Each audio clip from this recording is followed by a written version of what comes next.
नमस्कार, मैं हूँ प्रियंका डामोर और आप देख रहे हैं रेडियो वेरितास एशिया हिंदी। कलीसिया समाचार में आप सभी का स्वागत है। कलीसिया समाचारों में प्रमुख हैं।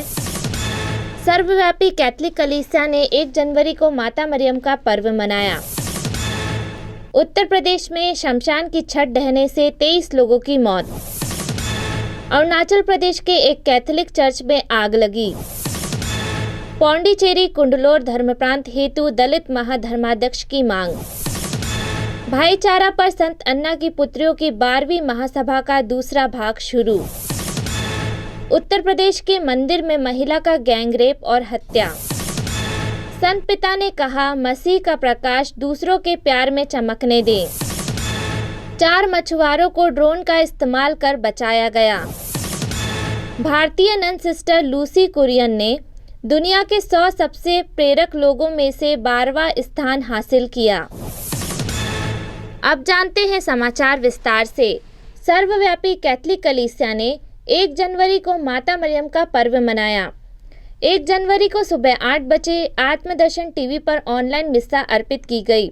हमारे संवाददाता बीए अलवारिस ने बताया कि अहमदाबाद धर्म प्रांत से आए हुए फादर अविनाश परमार ने अपने प्रवचन में कहा, आइए हम सब मिलकर माता मरियम से प्रार्थना करें कि माता मरियम इस महामारी के काल में हम सबको सहनशीलता का वरदान दे। आने वाले वर्ष 2021 में आप सब स्वस्थ रहें। विश्वव्यापी कैथोलिक कलीसिया के साथ ही इंदौर शहर के 9 कैथोलिक चर्चेस में कोविड-19 की सावधानियों का पालन करते हुए पवित्र मिस्सा अर्पित की गई। रेड चर्च इंदौर में सहायक पल्ली पुरोहित फादर सुरेश सोनवानी ने पवित्र मिस्सा अर्पित की। उत्तर प्रदेश में शमशान की छत ढहने से 23 लोगों की मौत। उत्तर प्रदेश के मुरादानगर शहर में बारिश के कारण एक शमशान की छत गिरने से 3 जनवरी को कम से कम 23 लोग मारे गए और कई लोग घायल हो गए। बचाव दल ने मलबे के नीचे से 38 लोगों को बाहर निकाला। जानकारी के अनुसार एक व्यक्ति के अंतिम संस्कार के दौरान उस समय शमशान घाट की छत ढह गई जब अंतिम संस्कार में पहुंचे लोग बारिश से बचने के लिए उसके नीचे खड़े थे। स्थानीय पुलिस के मुताबिक जब छत ढही तो बारिश से बचने के लिए कई लोग उसके नीचे खड़े थे। इनमें से अधिकतर लोग मरने वाले व्यक्ति के रिश्तेदार थे। अरुणाचल प्रदेश के कैथोलिक चर्च में लगी आग। अरुणाचल प्रदेश के लोंगडिंग जिले के नगीनू गांव में कैथोलिक चर्च और 4 घरों में आग लग गई। सूत्रों के अनुसार चर्च में किताबें, बाइबल की प्रतियां, संगीत, वाद्य यंत्र, वेदी, कुर्सी, प्रतिमाएं और कई अन्य चीजें चर्च में आग लगने के कारण जल गई। 4 घर भी जलकर राख हो गए, जिसमें कई लोगों की मौत हो गई। पौंडीचेरी कुंडलोर धर्म प्रांत हेतु दलित महाधर्माध्यक्ष की मांग। भारत के पौंडीचेरी कुंडलोर धर्म प्रांत के मुख्यालय में 1000 से अधिक दलित ख्रिस्तियों ने पौंडीचेरी में रैली निकाली। दलित ख्रिस्तीय मुक्ति आंदोलन द्वारा आयोजित रैली कंबन कलारंगम से 23 दिसंबर 2020 10:30 बजे शुरू हुई। रैली की शुरुआत में दलित ख्रिस्तीय नेताओं ने कैथोलिक कलीसिया में जातिगत भेदभाव और वर्तमान मांगों पर बात की। यह रैली तमिलनाडु के पौंडीचेरी राज्य के विभिन्न स्थानों में पिछले कुछ महीनों के दौरान दलित ख्रिस्तियों द्वारा जारी संघर्ष की परिणति है। रैली आर्च बिशप हाउस के पास समाप्त हुई और इसके अध्यक्ष प्रोफेसर मैरी जॉन के नेतृत्व में DCLM नेताओं के एक प्रतिनिधि मंडल ने महाधर्माध्यक्ष एंटोनी आनंद नारायण से मुलाकात की और मांगों को लेकर एक ज्ञापन सौंपा। ज्ञापन में उन्होंने पांडिचेरी कुंडलोर धर्म प्रांत के लिए मौजूद रिक्त स्थान में एक दलित महाधर्माध्यक्ष की नियुक्ति की मांग को दोहराया और इस तरह इस संबंध में दलित कैथोलिकों के खिलाफ सदी के लंबे भेदभाव को समाप्त किया जाए।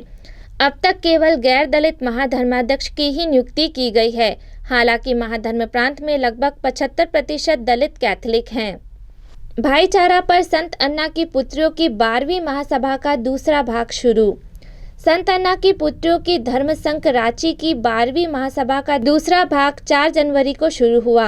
सभा की शुरुआत 1 दिवसीय चिंतन प्रार्थना से शुरू हुई, जिसमें रांची के सहायक धर्माध्यक्ष थियोडोर मसक्रेनस ने प्रवचन दिया।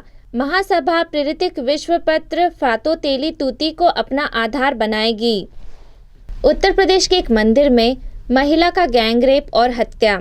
उत्तर प्रदेश के बदायूं जिले में एक 50 वर्षीय महिला की कथित रूप से एक पुजारी सहित 3 लोगों ने बेरहमी से सामूहिक बलात्कार किया और उसकी हत्या कर दी। पुलिस ने 5 जनवरी को उनमें से 2 को गिरफ्तार किया, जबकि तीनों आरोपियों के खिलाफ संबंधित प्रावधानों के तहत मामला दर्ज किया गया है। महिला पर क्रूर हमला 3 जनवरी को हुआ था, जब वह एक मंदिर में गई थी। उस महिला के बेटे ने कहा कि वे उसे अपने वाहन पर लेकर आए और उसे घर के सामने फेंक कर चले गए। तब तक वह मर चुकी थी एवं उसके शरीर पर कपड़े तक नहीं थे। इससे पहले कि परिवार के सदस्य पूछ सके कि उसकी मौत कैसे हुई, आरोपियों ने यह कहते हुए घर से चले गए कि वह एक सूखे कुएं में गिर गई थी और उसके शव को बाहर निकाला गया और उसे घर लाया गया। उन्होंने कहा कि पुलिस को 4 जनवरी को सूचित किया गया था। वरिष्ठ पुलिस अधीक्षक संकल्प शर्मा ने कहा, पोस्टमार्टम रिपोर्ट में बलात्कार की पुष्टि हुई है और उसके निजी अंगों में चोट और पैर में फ्रैक्चर है। संत पिता ने कहा, मसीह का प्रकाश दूसरों के प्यार में चमकने दें।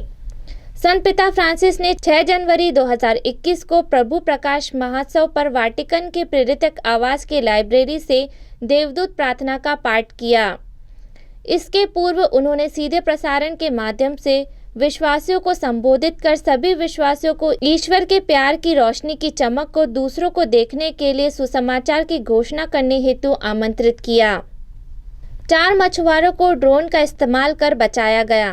बेंगलुरु के क्राइस्ट विश्वविद्यालय के 19 वर्षीय कॉलेज छात्र और ड्रोन पायलट देवांग सुबिल ने केरल के त्रिशूल में समुद्र में डूबे 4 मछुआरों का पता लगाने और उन्हें बचाने के प्रयासों में मदद की।